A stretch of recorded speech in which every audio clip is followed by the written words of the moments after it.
Hey guys, this is Mark. This is Austin. And welcome back to Life with Rojo. I'd like to introduce myself. I don't believe that we have ever met. I think that we could hit it off so well. Let me paint a picture, you and me together. Man, it's been a good week. It has been, man. Just staying busy, having a good time. Yeah. Well, today we do have a special guest with us named John Wellington. You may know him from TikTok, from Instagram, from Facebook, from YouTube.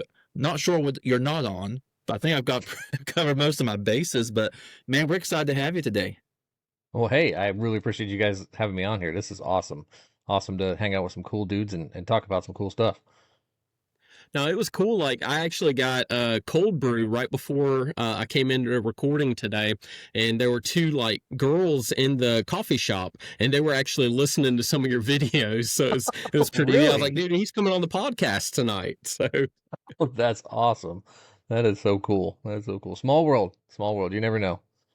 Yeah, and my, I have kids from 13 to 18 and, like sons, and then I have my daughter who's old, man. She's like 27, but they all have been following you, and, they were like, I can't believe that he's coming on, man. This is awesome. Oh, that is cool. Well, I got to make sure that I keep it PG for the kids then, now that I know this. You can do a PG-13. They're PG-13. I get away with it. 13. I get away with it. It's the undertones, right? It's like kind of how Disney movies are these days. You know, Right. you can catch the undertones. That's what's important. Right. Oh yeah, definitely, definitely. But so tell us just a little bit about you, like your background and kind of what got you into doing this, man. This was a complete accident. This was not supposed to happen. I tell everybody, first of all, this is the dumbest thing I've ever been a part of in my entire life. Because the fact that I can hold onto my phone, look at it, talk in a funny voice on my porch, and I can make a living out of it is the dumbest thing that I can't even, my mind doesn't really contemplate what was going on here. But the whole social media journey was a complete accident. I have got 5 kids between me and the missus. And the youngest one, I've been a father since age 18. Let's start there. All I've ever done is be a dad to my kids, and it's been the only thing that I've ever wanted to do. And then at the age of 42, my 18-year-old, my youngest, was graduating high school, and I was about to be an empty nester. So he joined the Navy, and he was supposed to leave in August. But the Navy at the time was, and still is today, having a very hard recruiting time. And so they're offering big cash bonuses to leave early. And so he got offered one of those, and he says, hey, Dad, if I take this, I can get the money, but I'd have to lose my summer. And we had some plans of things we were going to do during the summer to hang out for that, final time together. And I said, look, it's your decision. You're a man now. You've got to make the choices for what's the best for you in the long run. And it's up to you. So he took it. That was on a Monday that he told me that. So he told the recruiter that night, and the recruiter called him back the next day, and he says, okay, you're leaving. And this was on a Tuesday morning. You're leaving Wednesday. Oh, jeez. Wow. So, I mean, people can't prepare for deployments that quick, let alone, join. well, I mean, you're going to boot camp. You don't really need anything, right? You don't even need a toothbrush. You just kind of get on the Right. bus and, the world changes for you. And so he left, and I was, for the first time, I was in a sad place. I'm not going to lie to you. I was just very, because, being a dad my whole life and not having that driving force behind me anymore was hard for me to deal with. And so I got depressed for a little while. I won't lie about it. But then I started thinking about, okay, I need to change my mindset into something for the rest of my life. And I started thinking about what I wanted to focus on. So I started thinking about grandkids, right? I was a dad, and now let's think about grandkids. It's the next Right. natural evolution. And so I started messing around with social media. I wasn't really doing anything directional. I didn't find a niche. And I was like, you know what? Why don't I use this social media as an opportunity to create a legacy? Let me create a library of videos for my grandkids, telling them about how the world was when I was a kid, right? So I created this voice that would have been what I would have loved to have a grandfather tell me stories Right. as. And that's where this voice came from, because everybody Mhm. says it's like, you're Gandalf, or you're the guy from Right. 300, or you're Sean Connery. And I'm all those, but I'm none of those, because that's not what the voice was. The voice was just what Right. I created to hear stories to. And my Mhm. original content was basically just sarcastic stories, funny stories about how the world was when I was a kid. And then it changed a little bit. Somebody sent me a video and they said, "Hey, what does the dad bod think about this?" And it was the pizza delivery before GPS video. Like, how did they deliver? There was this kid who came on and he said, how did they deliver pizzas before GPS? And I did in the voice and I was like, well, they had a master map and it was on the wall and they knew where the streets were. And then they gave the pizza to the person and they got money. And that's all it was. And it went viral and everybody loved it. And then everybody kept asking, they're like, okay, well, what does Dad Bod think about this? Well, what does Dad Bod think about this? And they started feeding me all this content opportunity. I'm like, okay, I guess we're going down this trail. And I went from, I want to say at that time, I was like 10,000 followers after that video dropped to probably about 250,000 followers on TikTok in the matter of a week. It was insane. It was insane. It got 3.5 million views, which was huge to me at the time. And it just went bonkers. And then people were asking me to do the voiceover for their ways, and they were trying to, can you do a voicemail recording for me? So I did a whole series of voicemail recordings in the voice, and it just went this ballistic trajectory that kind of got us to where we are today. And it's, I feel like we're just scratching the surface on what this thing is going to be in the long run. So I'm here for the ride. Oh, but it's all because of my kids and my son, who just got married 2 weeks ago. Tells me every time, he's like, this is all because of me. He says, so I thought you were British the first time I saw one of your videos. I was like, I still get it every time. Like I do Twitch streams and play video games at night. I get it every time. They'll be like, what? You sound like this? I'm like, well, yeah. Sorry to disappoint. Well, like I was telling you earlier, like I watched your videos and then I watched your stand up and I'm like, wait, what's going on here? They're two different. And the funny thing is like we were talking before the show, is I've tried to do other voices. I've tried, I do like a Jersey accent, I bring another guy on and we talk about stuff and things. Nobody likes it. Nobody like it. They're like, I can't see you as that. So I'm almost like, I'm a little bit of Johnny Depp as Pirates of the Caribbean, right? I'm Jack Sparrow for the rest of my life. Right. And it's not a bad place to be. I'm okay with it. But yeah, everybody thinks that I'm British. I'm not. Just everybody who's watching, I'm not British. I'm sorry. I do have British origins. If I did my ancestry, and it did tell me I do have some there, but not all of it. Not enough for an accent. Not enough for an accent. Now, when that accent came and you're like, hey, this is the one I'm going with, this is how I'm going to do it. Like, did that come pretty immediate or did it take a lot of work to get it to, kind of where you wanted it? He's changed slightly over the years, but like I said, I do a lot of accents. When I'm uncomfortable, I will switch into an accent just because it's more comfortable to go there and make jokes and do stuff like that. And my whole family's done it. We all make stupid accents. It's just the way we play with each other. So it's not out of my realm to be in a different accent. In fact, if I hang out with people too long that have accents, I actually start to pick up on them. And the missus will always come home. She'd be like, "You've been hanging out with somebody from Wisconsin, haven't you?" She's like, I was up there a little bit, just a little bit. This happens to me a lot. So he has evolved. He has changed. His dialect has changed just a little bit. But he's pretty much the same guy that he was that first video. Oh, that's awesome. Now, do you ever, like you said, when you get uncomfortable, the accent can change a little bit. Like if you're ever in trouble with the wife, does an accent ever come out then? Oh God, yeah. Oh God, yeah. Yeah, especially when I'm. Have you ever done the joke with your wife when she's really angry? Have you ever went and got a sheet and put it over her shoulders and say, "Look, now you're super angry"? Have you ever done that one? I haven't tried. Try it next time. You can only do it once, though. You can only do it once. So you gotta choose your time wisely then. Yeah, choose your timing wisely. But I did it with this like little kid voice. I'm like, "Look, now you're super angry," and she didn't like that. Well, I was talking a couple weeks ago. I told you before we had Brian Bates on, and I kind of messed up one time in marriage. I don't even remember what it was about, but she hit me with a cast iron skillet. And after that, like, I haven't messed up since. So I think that made me like kind of perfect husband. So kind of like the puppy that gets slapped on the butt too hard one time, and next thing you know, he just fell in line. All right, well. Either So that or they just knocked a screw loose. right. Right. But yeah, so that's all it took for me. So I haven't tried the super mad thing yet. Yeah, you should do the Superman thing. Just do it.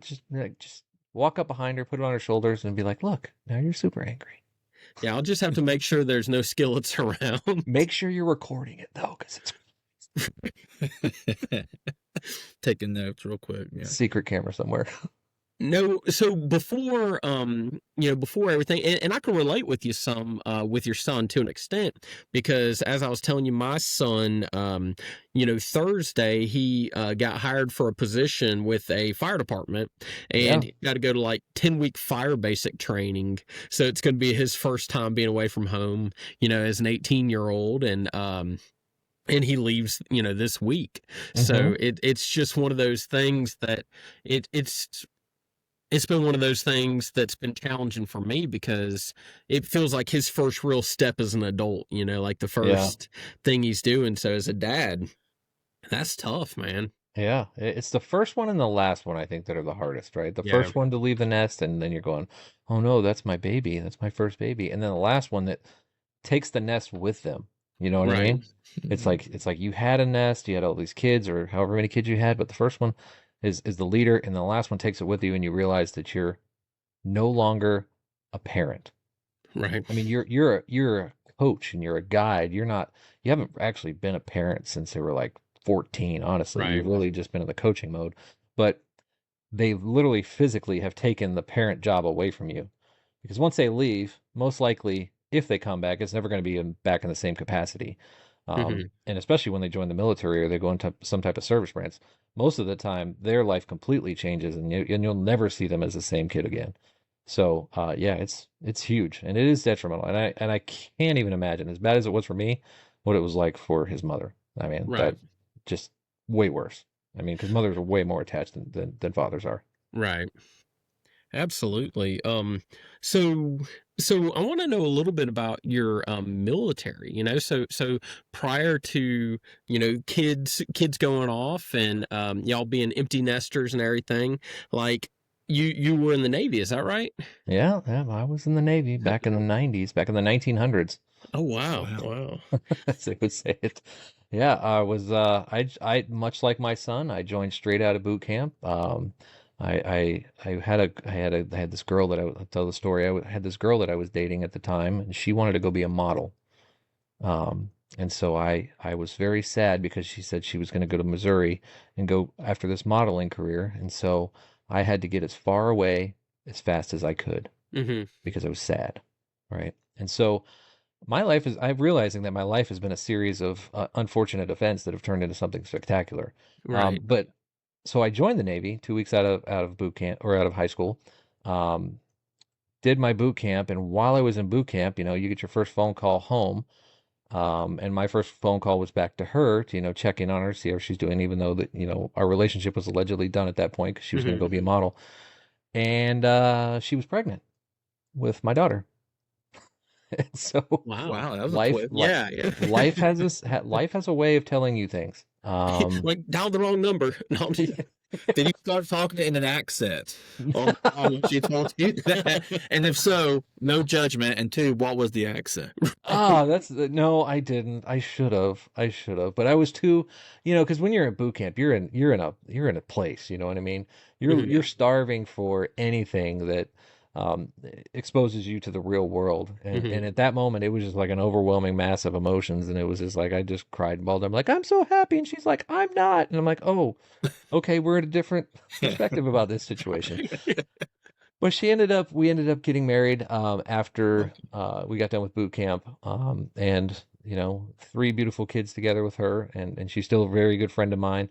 But anyway, the point is that's how I got into the Navy, and then I Mhm. had this great career. I was on 2 aircraft carriers as a fire controlman, which is a weapons tech. Served very honorably, did multiple deployments. We were actually on the George Washington. Oh wow. We were the on 9/10 of 2001, we were out in the ocean doing what are called workups. We had just left the yard, so we're starting our workup period to get ready for our next deployment. And then the next morning, as we're sitting in our console room getting ready for the morning day, 9/11 happened. And so we were actually the ship that went into New York Harbor the next Jeez. day to kind of help respond to the situation there. And then, very shortly after that, we deployed over to the Persian Gulf and did some things over there. But, it was a tragic event, tragic situation. But it definitely left a mark on me for what I got to experience as part of, what was going on right there. So I had a great career in the Navy. I think the military, in my opinion, is one of the best things a young person can do, even today. They can gain some valuable skills. They can meet some really great people that they're going to have for life. And they can go on and they can do great things in the real world. I mean, I've got one kid that's in the Navy. I've got one kid that's out of the Navy already. And the one kid that's out of the Navy is going to med school right now because the military took care of him with college and stuff like that. Yeah. He's got a skill if that doesn't work out. The other one that's in the Navy is a welder, so I told him he's going to have a burn barrel in his backyard to burn all his money when he gets into the civilian world. So, I loved my time in the Navy. I've got some great friends and some great memories that will never be replaced with anything else in the civilian world.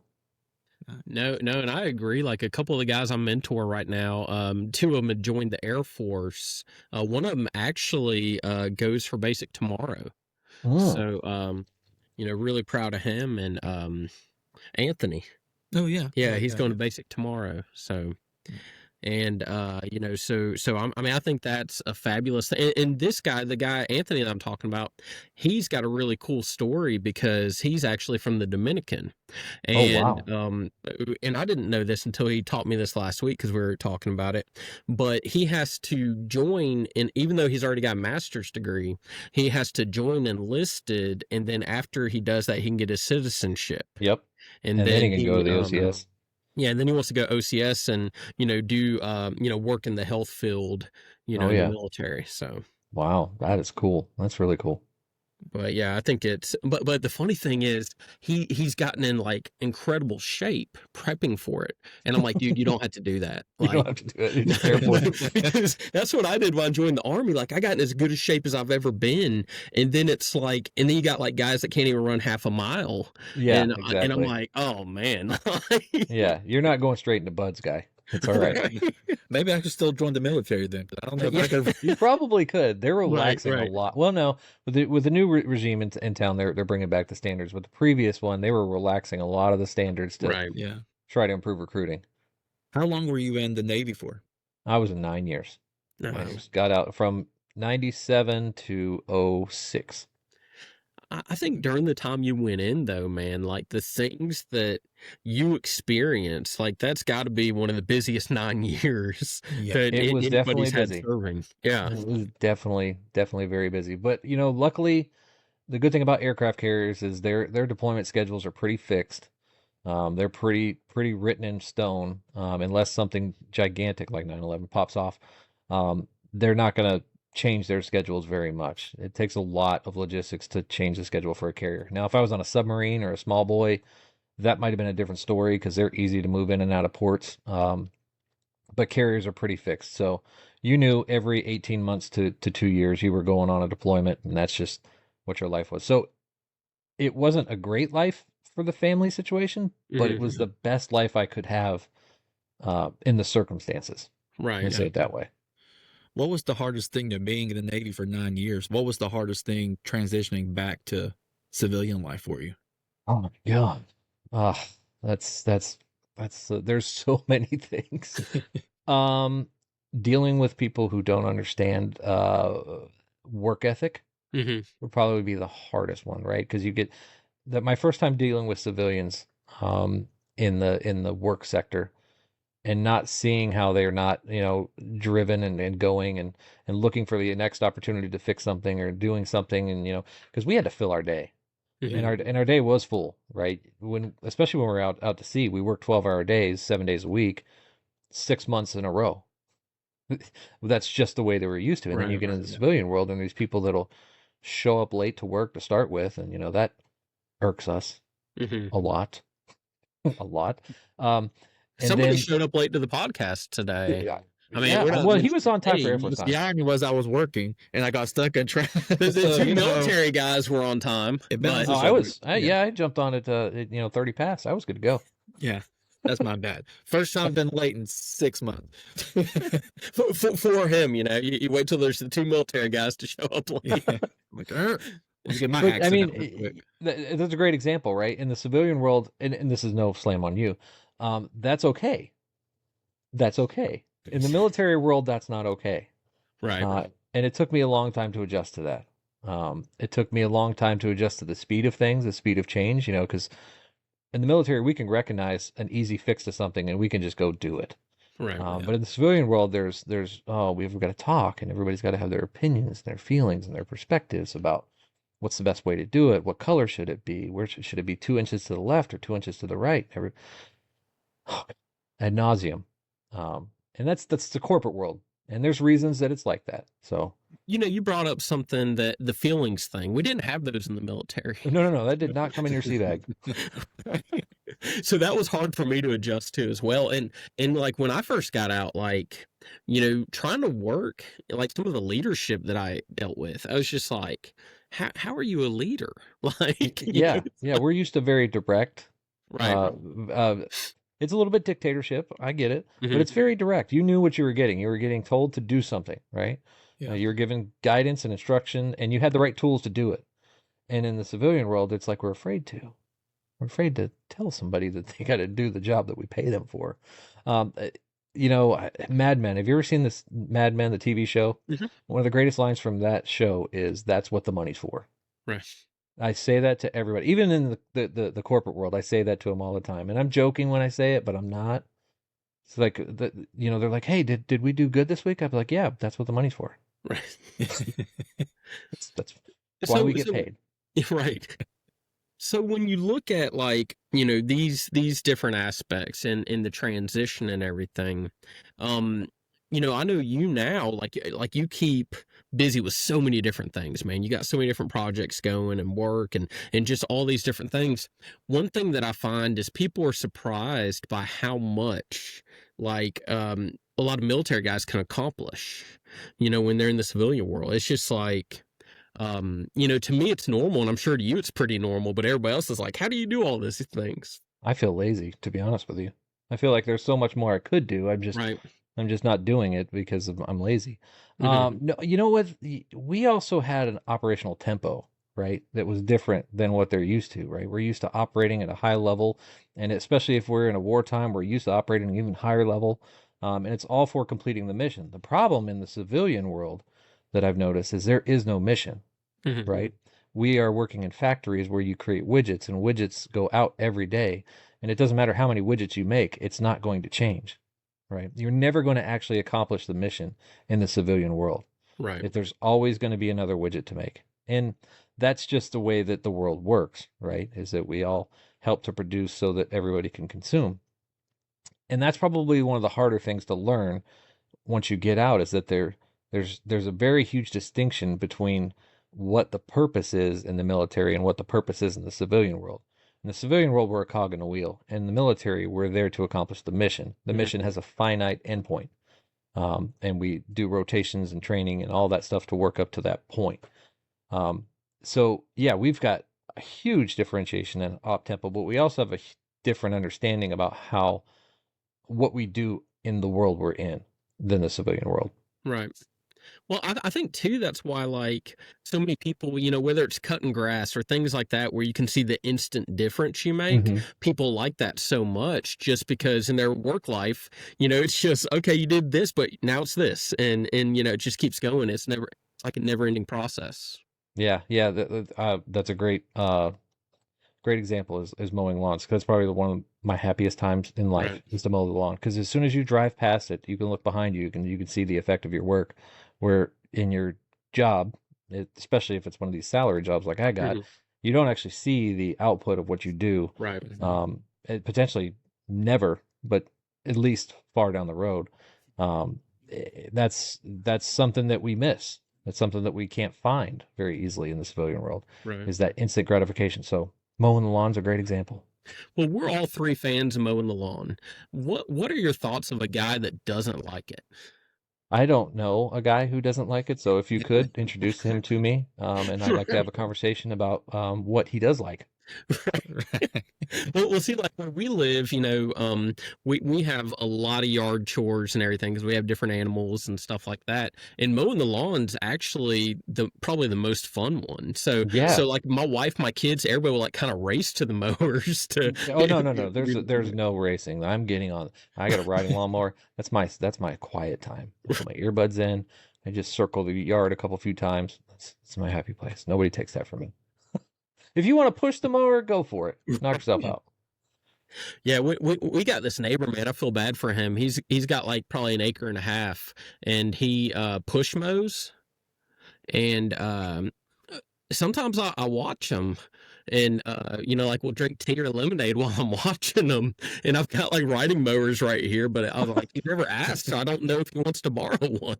Well, maybe that's his therapy time. Maybe Yeah. that's his quiet time. That's his time to reflect. Maybe he doesn't want to be in the house with the missus. Well, Maybe he's in maybe trouble. Yeah.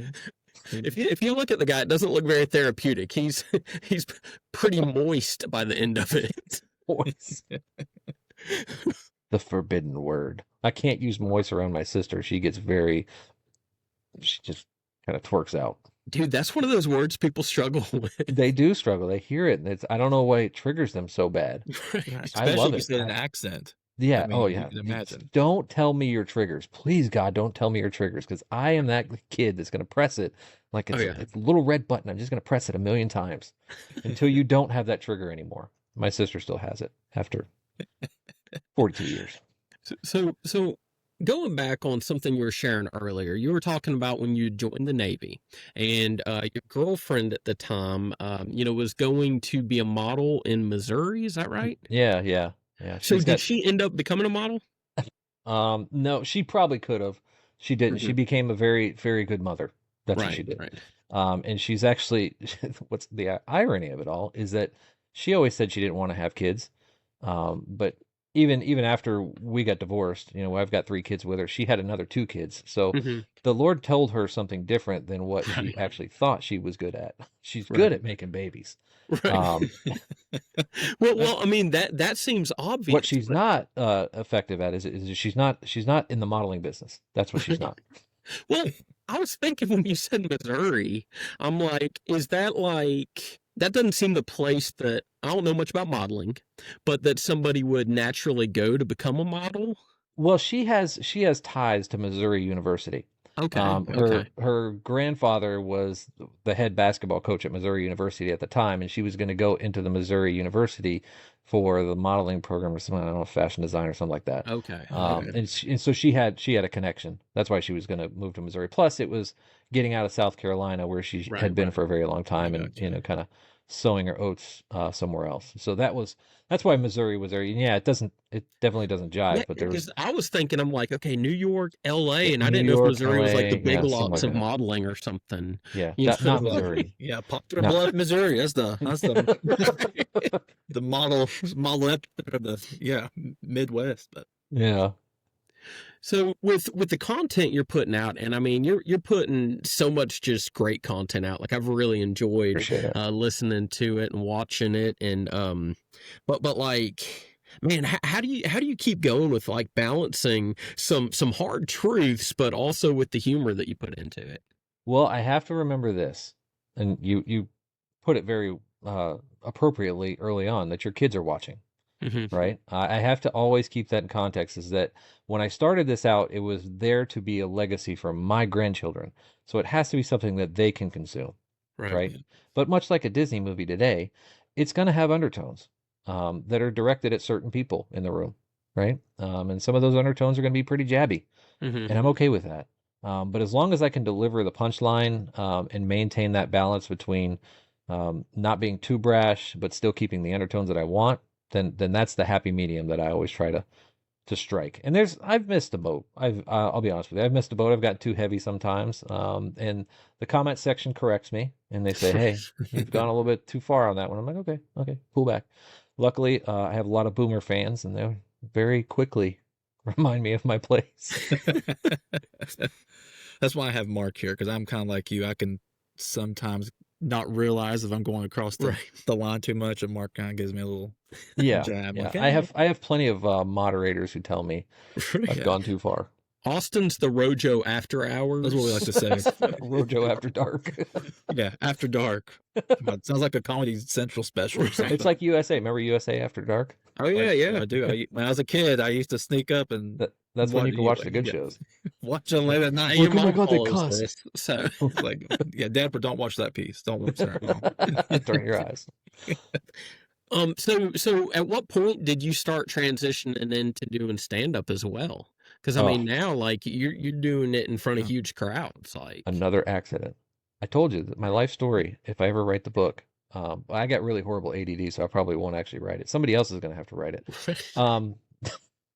Is a bunch of accidents. So we never planned to do stand-up comedy. I am not a stand-up comic. I will tell you that right now. I'm an idiot with a microphone and too much time on my hands. Because of the fact that I'm an idiot with a phone and too much time on my hands, that's why I'm a stand-up comic. I was just Slim Sherry, if you know who that is, she's on the tour with us. Her and I have kind of followed a parallel path of growth. We started about the same time. Our paths have been very parallel, so we've always been DMing back and forth, just chatting it up, whatever. We've never actually met in person. She texts me one day and she goes, "Hey, you want to go to Nashville and hang out with some creators and do creator stuff?" And I'm like, "I've never been to Nashville." Sure. And I'm also at this point in my life where I just kind of say yes to everything. right. And if the world doesn't want me to do it, it will tell me, either because of money or time or whatever. The world will tell me I'm not supposed to do that. So I say yes to pretty much everything. And so I said yes. And so she said, "Okay, well, we're going to do it with Kelly Mono and Nick Harrison." And I'm like, "Okay, I've never met them either. This is going to be fun." And so the intent was we were going to rent an Airbnb and do creator stuff and eat bonbons and watch rom-coms, right? That was the plan. Right. Then the wives got involved, and the wives are like, no, we're not going to pay for this trip ourselves. We're going to pimp you out, and you're going to do stand-up comedy. And me, Sherry, and Kelly had never done stand-up comedy before this moment. Mhm. Never even thought about it. We're like, "Well, what?" They're like, "Yeah, you're going to get on stage, and you're going to dance." And we're like, "Okay." So we called some comedy clubs around Nashville, and Third Coast Comedy Club had availability, and we booked them. They're 88 seats, very small club, and we put those online for sale. We did it ourselves. We didn't have an agent or Mhm. manager or anything at that point, and it sold out in like an hour. Wow. And so we're like, "Oh, okay." So then we booked a second show 2 hours after that, and it sold out in like a day. We're like, "Okay, so this is going to be an actual thing." So we go and we do the shows. It was a wild success. It was an absolute blast. I thought I was going to throw up all over myself before I went on stage. I made some horrible jokes that first time. They laughed. I think they were being nice to me. But we said, "Okay, so let's do it again." So we did Cleveland, and that was a 250 person venue. And we had an after party, and it was a dueling piano bar. It was really cool. Oh, that's nice. And so we did our show, and the show was Rockstar, and we did the after party with the dueling piano, and we did sing-alongs, and it was a blast. And we sold that out, and so we're like, "Well, crap, this is starting to turn into an actual thing." So we're like, "Well, maybe we should make a tour out of it." So we're like, "Let's try one more spot." So we go to Atlanta, which is Sherry's hometown, and we book the Atlanta Comedy Theater, which is a pretty big, Yeah. well-known comedy theater. Yeah. 350 people in there. We sold out 2 shows, and we're like, I mean, another Rockstar event, and we're like, this is legit. We need help. So then we got help. We got smart people that know what they're doing, and now they're booking us for venues with 2,000, 2,800 seats. I mean, Wow.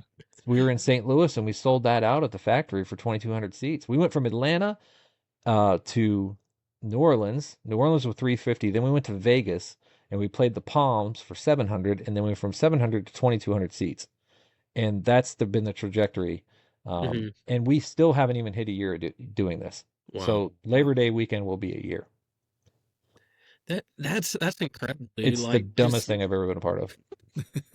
I mean, it's gotta feel so wild that, like, 2,000 people, 3,000 people, whatever it is, will buy tickets to Yeah, I watch don't know what they see. stand in front of them. I have no idea what they see. And I- then, I like, I'm an idiot with a phone. And then like you're at home with your kids, and I'm sure they roast you and just like it's. Oh no, no, no, no! I roast them. Let's not Well, get I'm it sure there's twisted. some of that Sure. too, but Yeah. nobody's picking on dad at home. Oh, they try to. They try to. But I have the power of I will roast you online.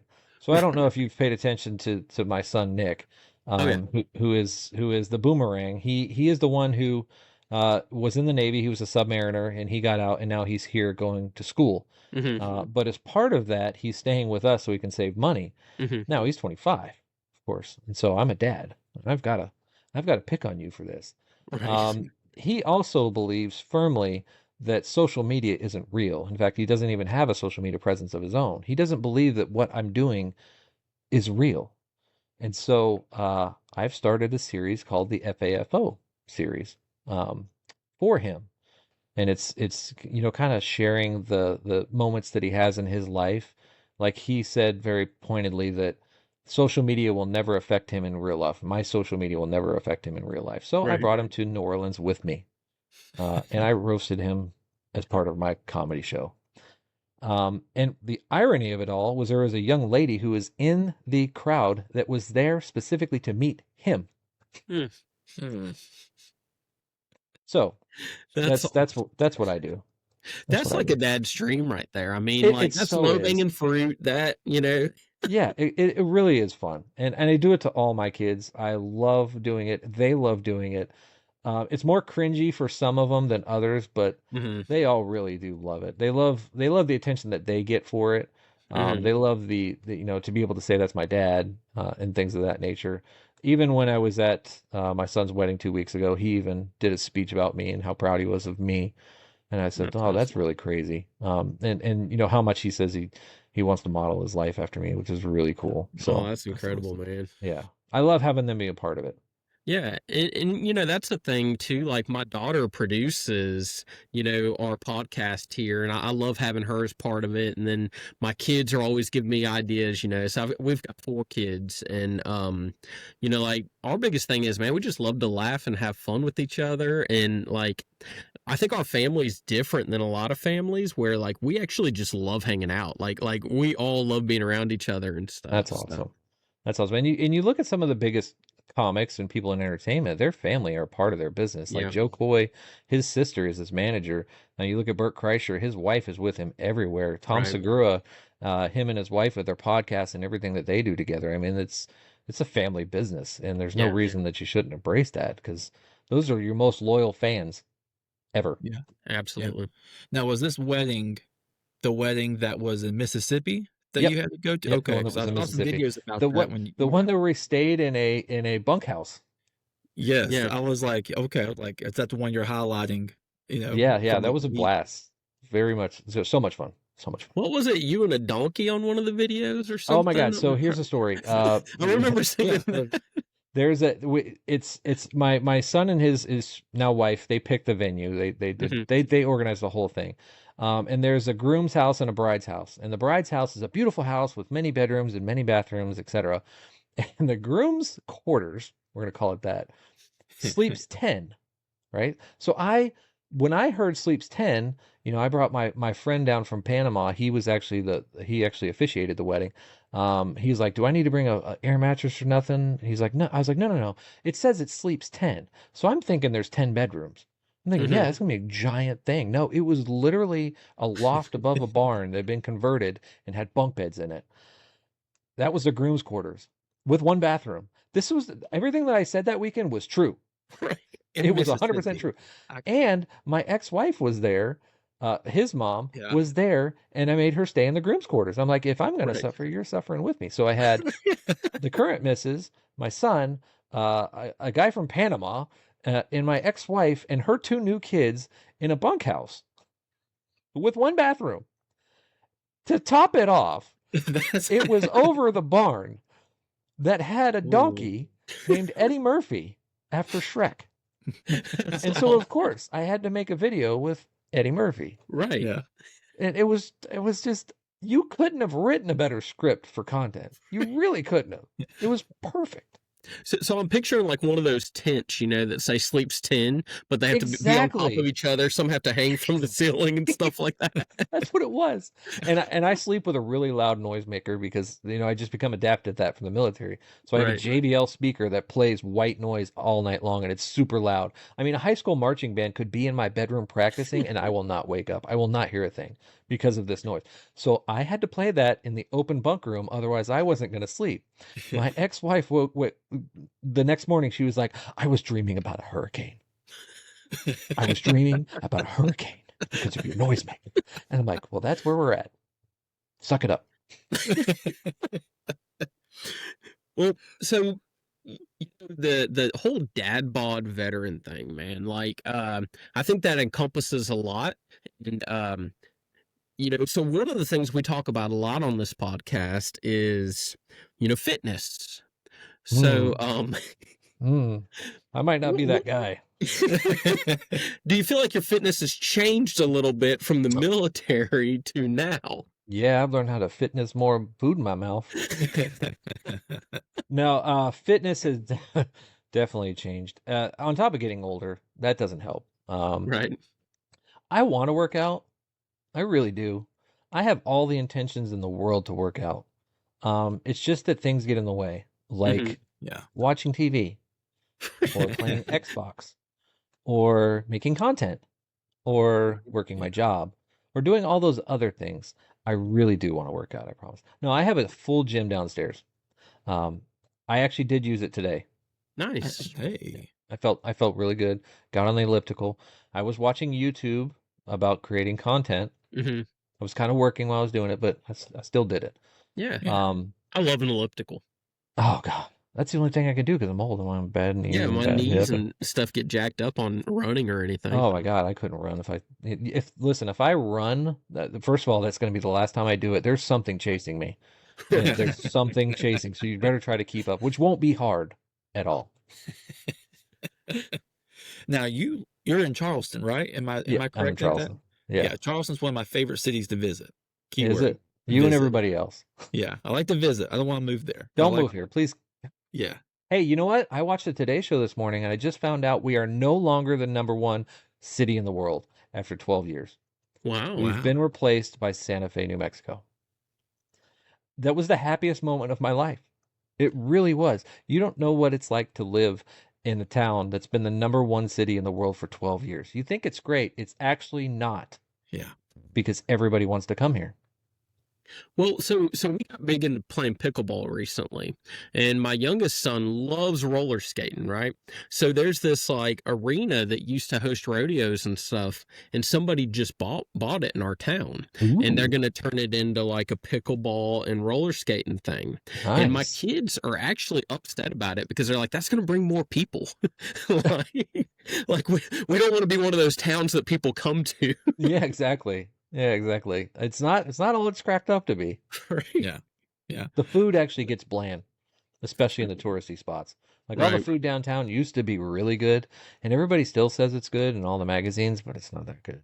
The Mhm. really good spots, I'll tell you later if you want to know. It's just become so bland because it's made for tourists, Mhm. and it sucks. Tourists.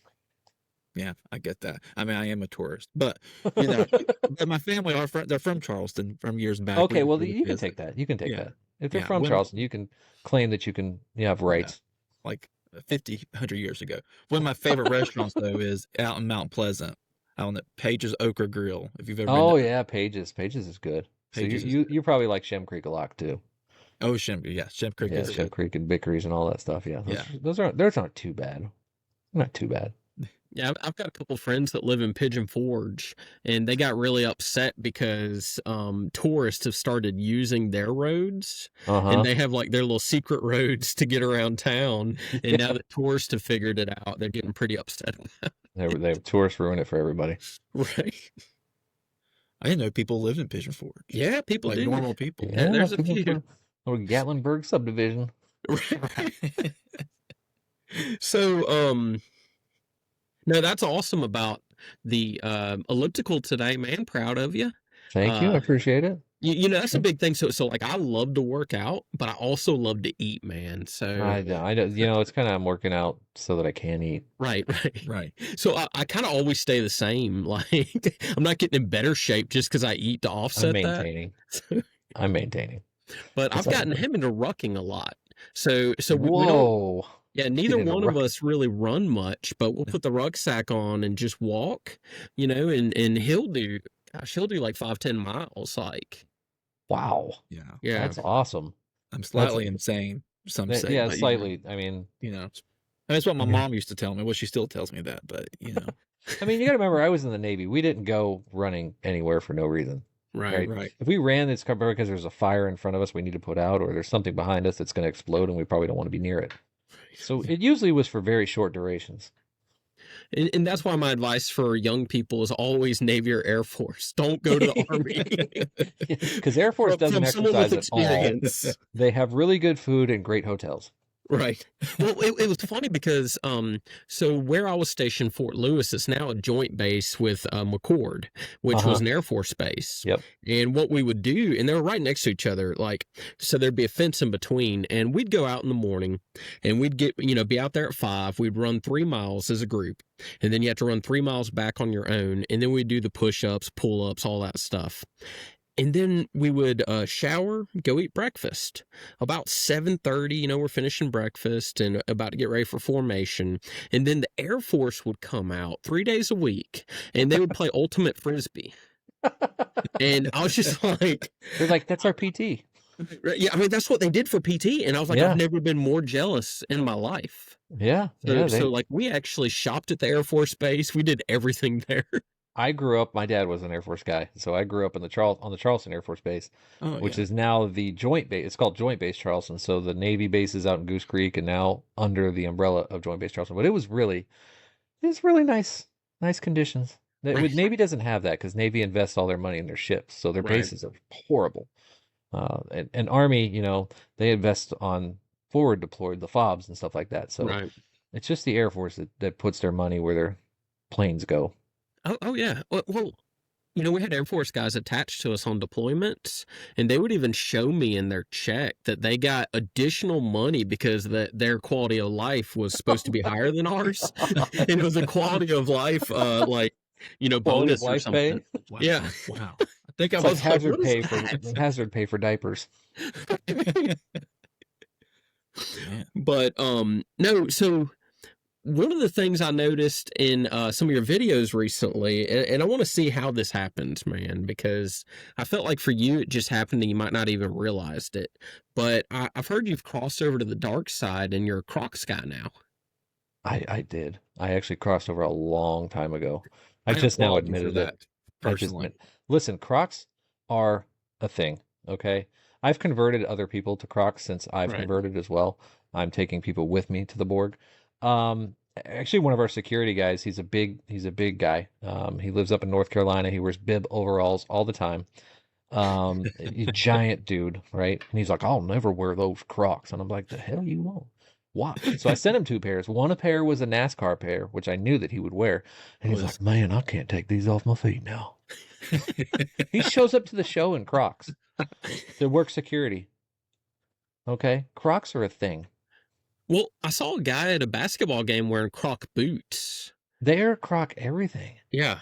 There's Croc cowboy boots. There's then they've got the speed Crocs, like these futuristic looking cool speed, which Crocs kind of are futuristic or supposed to be. Right. Listen, and they're comfy. They just feel good. They've got the little nubbies on the bottom that massage the bottom of your feet. Who doesn't want that? I love it. I Who doesn't? am a Croc fan. I've got my camo Crocs. I'm convinced they're the best shoes. If you're like look. on a road trip or you're driving, you gotta wear Crocs. That's what I'm wearing right now. I've got the. Actually, I'm not wearing. That's camo, man. The camo Crocs. When I put them on, you can't even see my feet. You can't. They're like, oh, I'm floating. You're like, what happened? He's floating. I'm the I only have, one like, on our 6 team that pairs. doesn't have them, so Listen, you need to buy him a pair. Just buy him a pair. I will. Say, here, it's on me. Your first pair is on me. Well, I've not seen. They a should do NASCAR. that. I'm gonna call Crocs. I'm gonna be like, hey, look, you need to set up a program to gift a pair to a friend. Just one. because I've sent some to my friend down in Panama. He's converted. He's wearing them on the beach in Panama all the time, and I got the security guy, and I will convert anybody who says it's not good. Right. They're the best, man. Get Yeah, on- we've get had on that board. debate many times here. Get on From board. the Crocs. Yeah, people gave me a lot of crap for that video. I was saying that they're going, I'm not following you. People are like irate, like with the angry face emoji, and I'm like, okay, well, you'll be missed.